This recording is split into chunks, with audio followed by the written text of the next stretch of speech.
Pedagang kaki lima di perempatan kantor Kejaksaan Oku akhirnya ditertibkan. Para pedagang yang awalnya berjanji jual buah musiman telah membuat lapak permanen. Akibatnya sangat mengganggu arus lalu lintas. Tak sesuai peruntukan, puluhan PKL yang berjualan buah di perempatan kantor Kejaksaan Oku, Batu Raja ditertibkan Satuan Polisi Pamong Praja.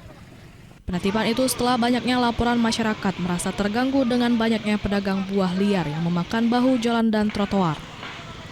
Para pedagang sebelumnya dibiarkan saat berjualan buah musiman seperti durian. Namun lama-kelamaan jumlah PKL bertambah banyak, sehingga membuat kawasan yang dulunya rapi kini terkesan kumuh. Diketahui setidaknya terdapat 10 lapak yang berjualan di pinggir jalan Kota Batu Raja ditertibkan oleh petugas Satpol PP Kabupaten Oku. Bahkan pada penertiban sempat terjadi sedikit ketegangan antara petugas dan PKL. Ketegangan bermula ketika petugas Pol PP melakukan razia terhadap PKL yang berjualan di trotoar jalan. Razia tersebut dilakukan dalam upaya menjaga ketertiban kota dan mengurangi kemacetan serta gangguan bagi pejalan kaki. Lapak lebih kurang 10 lapak. 10 lapak ya? Ya.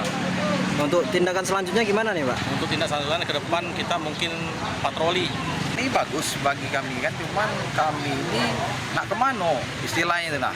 Kami ditertibkan nih kan, kemarin tuh dikit istilahnya kami tuh banyak dikit kami memang salah.